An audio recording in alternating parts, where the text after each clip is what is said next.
नमस्कार दोस्तों, आप सभी का स्वागत है आपके अपने YouTube चैनल पर। अगर वीडियो आपको पसंद आए तो लाइक करें, शेयर करें और चैनल को सब्सक्राइब करना बिल्कुल न भूलें। आप सुन रहे हैं जादुई गुफा। धूल भरी पगडंडियों पर 3 जोड़ी पैरों की आहट गूंज रही थी। सूरज अभी पूरी तरह उगा भी नहीं था जब राम, श्याम और गोविंद ने अपने छोटे से गांव की सीमा लांघी थी। उनके कंधों पर पुराने कपड़े के झोले थे, जिनमें सूखी रोटियां, थोड़ा गुड़ और सबसे बढ़कर ढेर सारे सपने थे। गांव की गरीबी और तंगहाली से ऊबकर इन तीनों ने शहर जाकर किस्मत आजमाने का फैसला किया था। राम, जो उम्र में थोड़ा बड़ा और स्वभाव से गंभीर था, सबसे आगे चल रहा था। उसके पीछे श्याम था, जो हमेशा हंसता खेलता रहता था। और सबसे पीछे गोविंद, जिसे ऐशो आराम की जिंदगी का बड़ा शौक था। देखना दोस्तों, गोविंद ने उत्साह से कहा, एक बार हम उस बड़े शहर पहुंच गए तो हमारे पास भी पक्के मकान होंगे। फिर हमें इस धूल और मिट्टी में काम नहीं करना पड़ेगा। श्याम ने मुस्कुराते हुए जवाब दिया, मकान तो ठीक है भाई, पहले ये रास्ता तो कट जाए। सुना है आगे का जंगल काफी घना और दुर्गम है। जैसे जैसे घड़ी की सुइयां आगे बढ़ीं, सूरज का मिजाज बदलने लगा। सुबह की वो सुहानी ठंडक अब झुलसाने वाली गर्मी में बदल चुकी थी। दोपहर के 12 बजते बजते आसमान नीला नहीं बल्कि सफेद और आग उगलता हुआ दिखने लगा। चारों ओर सन्नाटा था, क्योंकि पक्षी भी पेड़ों की ओट में छिप गए थे। लेकिन इन तीनों बदनसीब दोस्तों को चलते रहना था। रास्ते की मिट्टी अब भभकते अंगारों जैसी महसूस हो रही थी। राम के फटे हुए जूतों के तलवे घिस चुके थे। पसीने की बूंदें उसकी आंखों में जा रही थीं, जिससे उसे धुंधला दिखाई दे रहा था। यार, कितनी तेज धूप है, राम एक जगह रुकते हुए बोला। उसने अपनी मैली कमीज के पल्लू से चेहरा पोंछा। अभी तो आधा रास्ता भी नहीं हुआ और ऐसा लग रहा है जैसे सूरज सारा खून चूस लेगा। मेरी पिंडली में दर्द हो रहा है। गोविंद की हालत सबसे खराब थी। उसका चेहरा तवे की तरह लाल हो चुका था और गला सूख कर कांटा हो गया था। उसने अपना झोला जमीन पर दे मारा और खुद भी वहीं धप से बैठ गया। बस, अब मुझसे 1 इंच भी नहीं चला जाएगा, गोविंद हांफते हुए बोला। राम, तूने ठीक कहा था, इस गर्मी ने मेरी हालत खराब कर दी है। अगर मैं अब 1 कदम भी और चला तो मैं यहीं गिरकर दम तोड़ दूंगा। यार, जल्दी से कहीं रुकने का या पानी का इंतजाम करो। श्याम ने अपनी पानी की बोतल देखी, जो खाली हो चुकी थी। पानी भी खत्म हो गया है। अगर हम इस धूप में खड़े रहे तो चक्कर खाकर गिर जाएंगे। राम भाई, देख, आसपास कहीं कोई झोपड़ी या कुआं दिख रहा है क्या? राम ने अपने हाथ का छज्जा बनाकर दूर तक नजर दौड़ाई, लेकिन दूर दूर तक सिर्फ कटीली झाड़ियां और सूखी घास ही नजर आ रही थी। यार, इस वीराने में कहाँ रहने की जगह मिलेगी? ऊपर से ये घना जंगल शुरू होने वाला है। तीनों दोस्त अपनी बेबसी पर मौन हो गए। तभी हवा का एक हल्का सा झोंका आया, जो थोड़ा ठंडा था। राम ने अपनी गर्दन घुमाई और दाईं ओर देखा। दूर धूल के गुबार के पीछे एक विशालकाय छाया दिखाई दी। वो देखो, राम चिल्लाया, वहां एक बहुत बड़ा पेड़ है। जैसे डूबते को तिनके का सहारा मिल गया हो, श्याम और गोविंद में मानो अचानक जान आ गई। वे तीनों लड़खड़ाते हुए उस ओर बढ़े। जैसे जैसे वे करीब पहुंचे, वो पेड़ और भी भव्य नजर आने लगा। वो एक सदियों पुराना बरगद का पेड़ था, जिसकी शाखाएं किसी विशाल छतरी की तरह फैली हुई थीं। उसकी लटकती जड़ें जमीन को छू रही थीं, जिससे एक प्राकृतिक घेरा बन गया था। पेड़ की छांव में कदम रखते ही उन्हें ऐसा महसूस हुआ जैसे वे किसी जलती भट्टी से निकलकर ठंडे फव्वारे के नीचे आ गए हों। गोविंद तो पहुंचते ही जमीन पर लेट गया और चैन की लंबी सांस ली। हो, कितनी ठंडक है यहाँ, गोविंद ने आंखें बंद करते हुए कहा। कितना आराम है दोस्तों, ऐसा लग रहा है जैसे कुदरत ने हमारे लिए ही ये महल बनाया है। श्याम ने अपनी पोटली खोली और बची हुई रोटियां निकाली। हमें यहाँ कुछ देर आराम करना चाहिए, कम से कम 2-3 घंटे, जब तक ये सूरज थोड़ा नीचे न झुक जाए। फिर हम अपनी यात्रा जारी रखेंगे। राम भी एक जड़ से टेक लगाकर बैठ गया। हाँ, ये सही रहेगा। शाम को सफर करना आसान होगा। अभी सो जाते हैं। ठंडी हवा और थकावट का संगम ऐसा हुआ कि तीनों दोस्त गहरी नींद की आगोश में चले गए। उन्हें पता ही नहीं चला कि कब दोपहर ढली और कब आसमान पर शाम की लालिमा छा गई।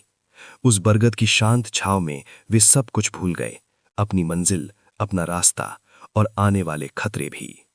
दोपहर की उस भीषण तपिश के बाद बरगद के विशाल पेड़ की शीतल गोद में तीनों दोस्त राम, श्याम और गोविंद ऐसी गहरी नींद में सोए कि उन्हें समय का भान ही नहीं रहा। बरगद की लटकती जड़ें धीरे धीरे हवा में झूल रही थीं, जैसे वो इन थके हुए मुसाफिरों को लोरी सुना रही हों। जंगल की शांति में केवल उनकी गहरी सांसों की आवाज और ऊपर टहनियों में छिपे किसी अकेले पक्षी की चहचहाहट सुनाई दे रही थी। राम, जो हमेशा सतर्क रहता था, उसकी भी आंखें भारी हो गई थीं। उसके सपनों में वही धूल भरी राहें और सूरज की तपिश थी, लेकिन हकीकत में वो एक ठंडी छांव का आनंद ले रहा था। घंटे बीत गए। सूरज, जो कुछ देर पहले आग उगल रहा था, अब धीरे धीरे पश्चिम की पहाड़ियों के पीछे छिपने लगा था। आसमान का रंग सुनहरे से गहरा नारंगी और फिर हल्का बैंगनी होने लगा। तभी जंगल की सन्नाटे को चीरती हुई एक सियार की दूर की आवाज गूंजी। राम की आंखें अचानक खुल गईं। उसने देखा कि चारों ओर धुंधलका छाने लगा है। पंछी अपने घोंसलों की ओर शोर मचाते हुए लौट रहे थे। अरे, ये तो शाम हो गई, राम ने हड़बड़ाकर उठते हुए कहा। उसने अपने दोनों हाथों से चेहरा पोंछा ताकि नींद का खुमार उतर सके। उसने देखा कि उसके दोनों मित्र श्याम और गोविंद अभी भी खर्राटे ले रहे थे। गोविंद तो हाथ पांव फैलाकर ऐसे सोया था जैसे वो अपने घर के मखमली बिस्तर पर हो। राम ने श्याम के कंधे को हिलाया। श्याम, ओ श्याम, उठ भाई, देख सूरज डूब चुका है, हमें निकले हुए बहुत देर हो गई है। श्याम ने एक लंबी अंगड़ाई ली। उसकी हड्डियां चटकने की आवाज आई। उसने अधखुली आंखों से आसमान की ओर देखा और फिर से आंखें बंद कर लीं। यार राम, थोड़ी देर और सोने दे, काफी आनंद आ रहा है यहां। ऐसी नींद तो गांव में भी नहीं आती, श्याम ने बुदबुदाते हुए कहा। राम को चिंता होने लगी थी। रात के समय अनजाने रास्तों पर चलना खतरे से खाली नहीं था। उसने गोविंद को भी झचकोरा। उठो तुम दोनों, हमें अपनी राह में निकलना है। मंजिल अभी बहुत दूर है और रात का अंधेरा घने जंगल में हमें रास्ता भटका सकता है। काफी मशक्कत के बाद राम ने दोनों को खड़ा किया। गोविंद अभी भी नींद में झूम रहा था। राम भाई, तू बहुत जल्दी में रहता है, थोड़ा आराम और कर लेते तो क्या बिगड़ जाता, गोविंद ने शिकायत भरे लहजे में कहा। राम ने अपना झोला कंधे पर टांगा और दृढ़ता से बोला, नहीं यार, हमें अब निकलना ही होगा। जल्दी उठो और अपना सामान संभालो। हार मानकर श्याम और गोविंद ने भी अपनी पोटलियां उठाईं और तीनों दोस्त फिर से उस अनजानी राह पर चल पड़े। जैसे जैसे वे जंगल के भीतर बढ़ रहे थे, पेड़ों के साए लंबे और डरावने होते जा रहे थे। झींगरों की लगातार आने वाली आवाज कान फाड़ रही थी। चांदनी रात थी, लेकिन पेड़ों की घनी टहनियों के कारण जमीन पर रोशनी बहुत कम पहुंच रही थी। रास्ता उबड़ खाबड़ था और हर झाड़ी के पीछे किसी शिकारी जानवर के होने का भ्रम हो रहा था। अचानक श्याम की नजर बाईं ओर की एक पहाड़ी की ढलान पर पड़ी। वहां चट्टानों के बीच एक विशाल द्वार जैसा कुछ दिखाई दे रहा था। रुको, वहां देखो, वो एक गुफा है, श्याम ने उंगली से इशारा करते हुए कहा। गोविंद और राम भी रुक गए। गुफा का मुहाना बहुत बड़ा था और उसके चारों ओर अजीब सी बेलें लिपटी हुई थीं। राम ने ठंडी सांस ली और कहा, गुफा में हमें क्या करना है? हमें अपनी राह पर सीधे चलना है। हमें जल्दी अपनी मंजिल पर पहुंचना है। समय बर्बाद मत करो। अभी राम की बात पूरी भी नहीं हुई थी, तभी उस अंधेरी गुफा की गहराइयों से एक तेज नीली और सुनहरी रोशनी की किरण बाहर निकली। वो रोशनी इतनी ताकतवर थी कि एक पल के लिए पूरा जंगल दिन की तरह चमक उठा और फिर तुरंत वो मंद पड़ गई। श्याम की आंखों में चमक आ गई। देखा तुमने, वो क्या था? गुफा के अंदर जरूर कुछ खास है। रोशनी ऐसे ही नहीं आती, हमें चलकर एक बार देखना चाहिए कि अंदर क्या है। राम का मन कह रहा था कि ये कोई प्राकृतिक रोशनी नहीं है। नहीं श्याम, ये सही नहीं लग रहा, ये कोई मायाजाल भी हो सकता है, चलो यहां से। लेकिन जिज्ञासा और कौतूहल ने गोविंद और श्याम को घेर लिया था। अरे यार, सिर्फ एक बार देखेंगे और वापस आ जाएंगे, क्या पता कोई फकीर हो या कोई खजाना, गोविंद ने उत्साह में कहा और गुफा की ओर कदम बढ़ा दिए। ना चाहते हुए भी राम को अपने दोस्तों की सुरक्षा के लिए उनके पीछे जाना पड़ा। जैसे ही तीनों ने गुफा की दहलीज पार की, उन्हें एक अजीब सी गंध महसूस हुई, पुरानी किताबों और ठंडी धातु की मिलीजुली महक। गुफा के अंदर की दीवारें चिकनी थीं और उन पर अजीब से चित्र बने हुए थे। जैसे जैसे वे अंदर जा रहे थे, गुफा चौड़ी होती जा रही थी। तभी गोविंद का पैर किसी सख्त चीज से टकराया। एक खनकती हुई आवाज गूंजी। गोविंद नीचे झुका और उसने मिट्टी के बीच से एक छोटी सी चीज उठाई। जैसे ही उसने उस पर से धूल साफ की, उसकी आंखें फटी की फटी रह गईं। यार, ये देखो, मुझे एक सोने का सिक्का मिला, गोविंद की आवाज पूरी गुफा में गूंज उठी। राम और श्याम दौड़कर उसके पास पहुंचे। गोविंद की हथेली पर शुद्ध सोने का सिक्का चमक रहा था, जिस पर किसी प्राचीन राजा की आकृति बनी थी। श्याम ने उसे छूकर देखा। अरे हाँ यार, सच में ये तो खरा सोना है। इसका मतलब है कि इस गुफा के और अंदर ढेर सारा खजाना होगा। गोविंद के चेहरे पर एक लालची मुस्कान तैर गई। भाइयों, हमारी किस्मत खुल गई। हम शहर जाकर मजदूरी क्यों करें जब सारा खजाना यहीं हमारे कदमों में है। ये सारा सोना हमारा हो सकता है। हमें और अंदर जाना चाहिए। राम का माथा ठनका। उसे इस अचानक मिले धन में सुख कम और खतरा ज्यादा महसूस हो रहा था। गोविंद, श्याम, मेरी बात सुनो। ये हमारा खजाना नहीं है। इस तरह जंगल के बीचों बीच सोने का मिलना कोई इत्तेफाक नहीं हो सकता। इसमें कोई बड़ा खतरा छुपा हो सकता है। हमें चुपचाप यहां से निकलकर अपनी मंजिल की ओर बढ़ना चाहिए। मेहनत की कमाई ही काम आती है, ऐसा धन नहीं। लेकिन लालच एक ऐसा पर्दा है जो अकल पर पड़ जाए तो इंसान को कुछ दिखाई नहीं देता। गोविंद ने राम की ओर देखा और उपहास उड़ाते हुए बोला, तू हमेशा से ही डरपोक रहा है राम। तुझे अगर नहीं आना तो जा यहां से, पर हमें मत रोक। हम ये मौका नहीं छोड़ेंगे। राम खामोश खड़ा रहा। वो अपने दोस्तों को मौत के मुंह में अकेले नहीं छोड़ सकता था। भारी सोने का सिक्का मिलने के बाद गोविंद और श्याम के पैरों में जैसे पंख लग गए थे। थकावट, प्यास और डर सब कुछ गायब हो चुका था। उनके दिमाग में बस एक ही धुन सवार थी, खजाना। राम उनके पीछे पीछे भारी मन से चल रहा था। गुफा के अंदर की हवा बदलने लगी थी। बाहर की ताजी हवा की जगह अब एक भारी ठंडी और महकदार खुशबू ने ले ली थी, जो किसी पुराने इत्र जैसी थी। गुफा की दीवारें अब कच्ची मिट्टी की नहीं बल्कि तराशे हुए पत्थरों की बनी लग रही थीं। जैसे जैसे वे अंदर जा रहे थे, गुफा के कोनों से वही सुनहरी रोशनी फिर से चमकने लगी। अचानक वे एक बहुत बड़े विशाल हॉल, कक्ष में पहुंचे। कक्ष इतना बड़ा था कि उसकी छत अंधेरे में खो गई थी, लेकिन उस हॉल के सामने वाले हिस्से में जो नजारा था, उसने तीनों दोस्तों को जड़ कर दिया। वहां 3 विशाल दरवाजे खड़े थे। वे साधारण लकड़ी या पत्थर के नहीं थे, बल्कि वे किसी अज्ञात धातु से बने थे जो हीरों की तरह चमक रहे थे। श्याम ने अपनी आंखें मलते हुए कहा, देखो, इन दरवाजों के पीछे ही असली खजाना छुपा है। ये तो राजा महाराजाओं के महलों से भी सुंदर दिख रहे हैं। तीनों दोस्त धीरे धीरे उन दरवाजों के करीब पहुंचे।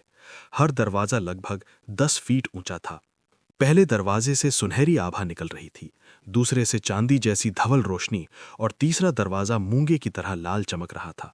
लेकिन जैसे ही वे दरवाजों के बिल्कुल पास पहुंचे, उन्होंने देखा कि हर दरवाजे के ऊपर कुछ अजीब से अक्षरों में नक्काशी की गई थी। गोविंद ने हाथ बढ़ाकर छूने की कोशिश की, पर डर के मारे हाथ पीछे खींच लिया। यार, क्या लिखा हुआ यहाँ? मुझे भी तो कुछ लिखा हुआ दिख रहा है, पर मुझे कुछ समझ नहीं आ रहा। ये कैसी टेढ़ी मेढ़ी लिखावट है? श्याम ने भी सिर खुजलाया। सच में यार, ये ना तो हमारी बोली लग रही है और ना ही शहर वाली भाषा। राम, तू तो थोड़ा पढ़ा लिखा है, क्या तू इसे पढ़ सकता है? राम ने गौर से उन अक्षरों को देखा। वे अक्षर पुराने थे, लेकिन जाने पहचाने लग रहे थे। अचानक राम की आंखों में पहचान की चमक आई। हाँ मित्रों, ये तो मैं पढ़ सकता हूँ। ये हमारी मातृभाषा मैथिली के प्राचीन रूप में लिखा हुआ है। गोविंद और श्याम एक साथ चिल्लाए, जल्दी पढ़, पढ़कर बता क्या लिखा है। क्या ये खजाने की चाबी का पता है? राम ने गंभीर स्वर में पढ़ना शुरू किया। जैसे जैसे वो पढ़ रहा था, उसका चेहरा सफेद पड़ता जा रहा था। उसने रुककर गहरी सांस ली और अपने दोस्तों की ओर देखा। मित्रों, यहां लिखा है कि ये 3 जादुई दरवाजे हैं। इनमें से केवल एक ही सही रास्ता है। अगर तुमने सही दरवाजा चुना तो सुख पाओगे, लेकिन अगर गलत दरवाजा चुना तो सीधे नर्क के द्वार खुल जाएंगे, जहां से कोई वापस नहीं आता। राम की बातें सुनकर गोविंद खिलखिलाकर हंस पड़ा। नरक? तू हमें फिर से डरा रहा है राम। ये सब पुरानी कहानियां हैं। ये दरवाजे सिर्फ हमें डराने के लिए बनाए गए हैं, ताकि कोई खजाना ना ले सके। राम ने हाथ जोड़कर विनती की, नहीं गोविंद, ये कोई मजाक नहीं है। यहाँ की हवा में कुछ अलग ही जादू है। ये भाषा झूठ नहीं बोलती। हमें यहाँ से अभी वापस लौट जाना चाहिए। खजाना हमारी जान से कीमती नहीं है। तभी गुफा की दीवारों में कंपन हुआ। अचानक पहले जादुई दरवाजे से एक भारी गूंजती हुई आवाज आई, मेरे पास आओ, मेरे पास आओ मुसाफिरों। मेरे भीतर सोने के पहाड़ और हीरों की नदियां हैं। बस एक कदम और तुम दुनिया के सबसे अमीर इंसान बन जाओगे। तीनों दोस्त कांप उठे।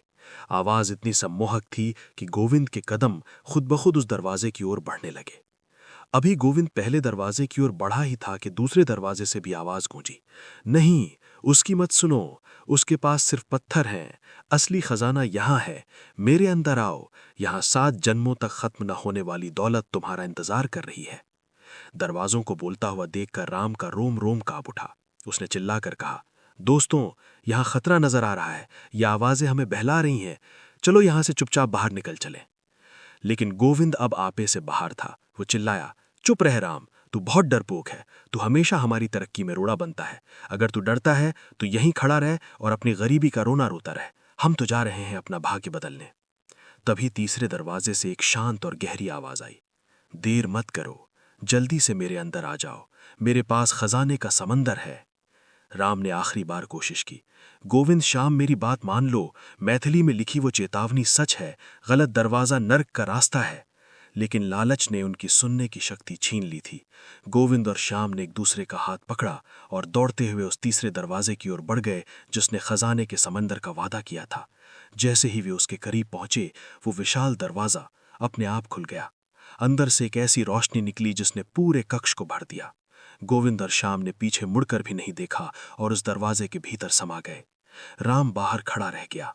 उसकी आंखों में आंसू थे और दिल में एक अजीब सा खौफ। उसे नहीं पता था कि अब उसके दोस्तों के साथ क्या होने वाला है। जैसे ही गोविंद और श्याम ने उस तीसरे दरवाजे की दहली पार की, गुफा का वातावरण पूरी तरह बदल गया। राम, जो दरवाजे से कुछ फीट की दूरी पर खड़ा था, उसने देखा कि जैसे ही उसके दोनों दोस्त अंदर दाखिल हुए, दरवाजे के पीछे से एक अकल्पनीय तेज नीली रोशनी फूटी। वो रोशनी इतनी प्रबल थी कि राम को अपनी आंखें बंद करनी पड़ी। उसे ऐसा लगा जैसे हजारों बिजलियां एक साथ कड़क उठी हों। गोविंद, श्याम, रुक जाओ, राम चिल्लाया, लेकिन उसकी आवाज गुफा की दीवारों से टकराकर वापस आ गई। कुछ ही क्षणों में वो रोशनी एक धमाके के साथ गायब हो गई। गुफा में फिर से वही गहरा सन्नाटा छा गया, जो पहले से कहीं ज्यादा डरावना था। राम ने धीरे धीरे अपनी आंखें खोली। उसके सामने वही 3 दरवाजे खड़े थे, लेकिन तीसरा दरवाजा, जो अभी खुला था, अब वो पूरी तरह बंद हो चुका था। अब वो किसी साधारण पत्थर की दीवार की तरह लग रहा था, जिस पर कोई निशान तक न था। राम पागलों की तरह उस जगह की ओर भागा जहां से उसके दोस्त अंदर गए थे। उसने अपने हाथों से उस दीवार को पीटना शुरू किया। गोविंद, श्याम, क्या तुम मुझे सुन सकते हो? जवाब दो भाइयों। लेकिन दूसरी ओर से कोई जवाब नहीं आया। वहां ना तो कोई आवाज थी, न कोई हलचल। राम का दिल जोर से धड़क रहा था। उसे समझ आ गया था कि उसके दोस्तों ने गलत दरवाजा चुन लिया है और वो उस नर्क जैसी मायावी दुनिया में कैद हो चुके हैं जिसका जिक्र मैथिली भाषा की चेतावनी में था। राम गुफा के उसी ठंडे फर्श पर बैठ गया और फूट फूट कर रोने लगा। उसे अपनी बात याद आ रही थी, कैसे उसने बार बार उन्हें रोका था, कैसे उसने चेतावनी दी थी। लेकिन अब पछताने से क्या होने वाला था? उसके 2 सबसे अच्छे दोस्त, जिनके साथ उसने गांव छोड़ने का सपना देखा था, अब गायब हो चुके थे। मैंने समझाया था, पर मेरी बात नहीं मानी। लालच ने उनकी बुद्धि हर ली थी। पर क्या मैं उन्हें ऐसे ही छोड़ दूं? क्या मैं अकेला मंजिल की ओर बढ़ जाऊं? राम के मन में द्वंद्व चल रहा था। एक तरफ जान बचाने का डर था और दूसरी तरफ दोस्ती का फर्ज। उसने अपनी आंखों के आंसू पोंछे और खड़ा हो गया। उसने फिर से उन दीवारों पर लिखे मैथिली शब्दों को गौर से देखना शुरू किया। उसे यकीन था कि जिस भाषा ने चेतावनी दी है, वही बचाने का रास्ता भी बताएगी। उसने देखा कि जहां चेतावनी खत्म हो रही थी, वहां नीचे की ओर कुछ छोटे अक्षर खुदे हुए थे। उसने अपनी मशाल को दीवार की ओर करीब किया।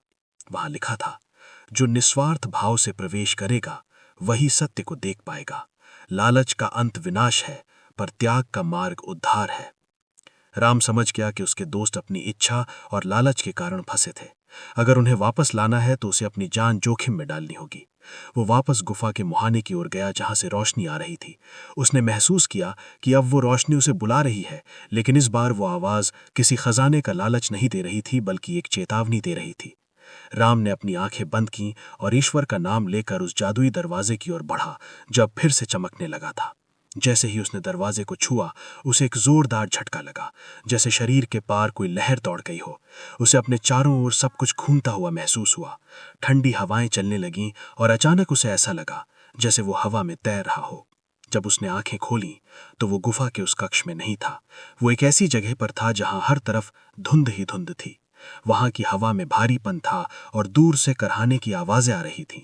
ये वही नर्क था जिसका जिक्र चेतावनी में था। ये कोई आग का गड्ढा नहीं, बल्कि एक अंतहीन अकेलापन और अंधेरा था। राम ने कांपती आवाज में पुकारा, गोविंद, श्याम, कहाँ हो तुम लोग? कुछ देर बाद उसे धुंध के पीछे से कुछ परछाइयां हिलती हुई दिखीं। वो दौड़कर उस ओर गया। उसने देखा कि गोविंद और श्याम एक सोने के ढेर के पास बैठे थे, लेकिन वो सोना राख की तरह काला पड़ चुका था। उनके चेहरे पीले पड़ गए थे और वे बेसुध होकर एक दूसरे को देख रहे थे। राम, क्या तुम सच में यहां हो? गोविंद ने लड़खड़ाती आवाज में पूछा। उसकी आंखों में अब खजाने की चमक नहीं, बल्कि मौत का खौफ था।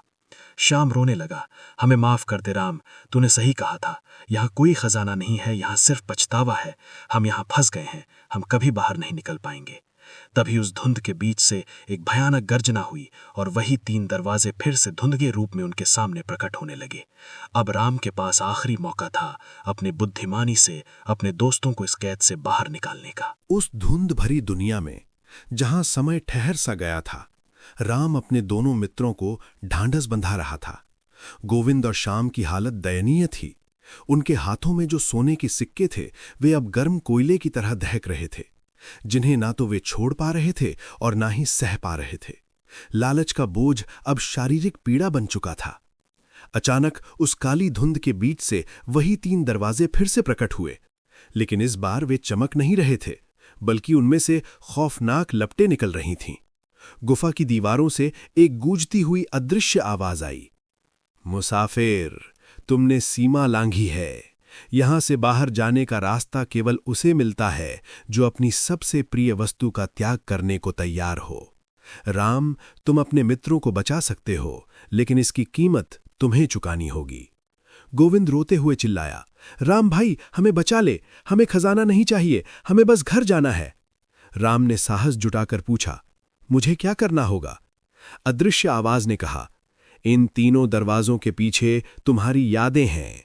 एक दरवाजे के पीछे तुम्हारा गांव है, दूसरे के पीछे तुम्हारा भविष्य और तीसरे के पीछे तुम्हारी अपनी जान। अगर तुम अपने दोस्तों को बाहर भेजना चाहते हो तो तुम्हें खुद को इस अंधेरे के हवाले करना होगा। क्या तुम अपनी आजादी का त्याग करोगे? राम ने एक पल के लिए अपनी आंखें बंद कीं। उसने अपने बूढ़े माता पिता के बारे में सोचा, अपने गांव की उस मिट्टी के बारे में सोचा जहां वो पला बढ़ा था। लेकिन फिर उसने गोविंद और श्याम की ओर देखा, जिनके साथ उसने बचपन की हर खुशी और गम साझा किया था। अगर मेरे रुकने से मेरे मित्र सुरक्षित घर पहुंच सकते हैं तो मुझे ये सौदा मंजूर है, राम ने शांत स्वर में कहा। जैसे ही राम ने ये शब्द कहे, गुफा में एक जोरदार बिजली कड़की, लेकिन उम्मीद के विपरीत वो काला धुआं और डरावनी आवाजें गायब होने लगीं। वे तीनों अचानक वापस उसी भव्य कक्ष में आ गए जहां वे 3 चमकीले दरवाजे थे। मैथिली भाषा के वे अक्षर अब दीवारों पर सोने की तरह चमक रहे थे। राम ने देखा कि वो तीसरा दरवाजा, जिसने नर्क का रास्ता खोला था, अब गायब हो चुका था। उसकी जगह एक साधारण पत्थर का रास्ता दिखाई दे रहा था जो गुफा से बाहर की ओर जा रहा था। तभी गुफा के केंद्र में एक दिव्य प्रकाश पुंज प्रकट हुआ। उस प्रकाश से एक मधुर वाणी सुनाई दी, राम, तुम्हारी परीक्षा पूरी हुई। वह नर्क कोई जगह नहीं थी, बल्कि तुम्हारे मित्रों के भीतर का लालच था, और तुम्हारी मुक्ति का मार्ग तुम्हारा त्याग था। जिसने अपनी जान की परवाह न कर दोस्ती को चुना, वही असली खजाने का हकदार है। गोविंद और श्याम शर्म के मारे सिर झुकाए खड़े थे। उनके हाथों से वो जादुई सोना गायब हो चुका था, पर उनके मन से लालच का जहर भी उतर गया था। उन्होंने राम के पैर पकड़ लिए। हमें माफ कर दे भाई, श्याम ने रुंधे गले से कहा। तेरी वजह से आज हम न केवल मौत से बचे हैं, बल्कि हमें इंसानियत का असली मतलब समझ आया है। खजाना सिक्कों में नहीं, बल्कि सही रास्ते पर चलने में है। तीनों दोस्त धीरे धीरे गुफा से बाहर निकले। बाहर भोर की पहली किरण फूट रही थी। ठंडी ताजी हवा उनके चेहरों से टकराई, जो उन्हें फिर से जीवित होने का एहसास करा रही थी। सूरज की कोमल रोशनी अब उन्हें झुलसा नहीं रही थी, बल्कि उनका स्वागत कर रही थी। राम ने पीछे मुड़कर उस गुफा की ओर देखा, जिसका मुहाना अब धीरे धीरे पत्थरों और झाड़ियों से ढक रहा था। वह रहस्यमयी जगह हमेशा के लिए ओझल होने वाली थी। गोविंद ने अपनी खाली जेबें देखीं और मुस्कुराया। राम, हमारे पास कोई सोना नहीं है और हम फिर से वहीं पहुंच गए हैं जहां से चले थे, पैदल और खाली हाथ। राम ने अपने दोनों दोस्तों के कंधों पर हाथ रखा और आत्मविश्वास से कहा, नहीं गोविंद, हम खाली हाथ नहीं हैं। हमारे पास अब एक दूसरे का साथ है, और सबसे बड़ी बात, हमारे पास अनुभव है। मेहनत से कमाया गया 1 रुपया उस जादुई खजाने के करोड़ों सिक्कों से ज्यादा कीमती है। चलो अब अपनी असली मंजिल की ओर चलें। सूरज अब पूरी तरह निकल आया था।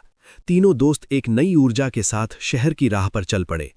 अब उनके चलने में कोई जल्दबाजी नहीं थी, बल्कि एक ठहराव था। उन्होंने उस दिन एक बड़ा सबक सीखा था। शिक्षा।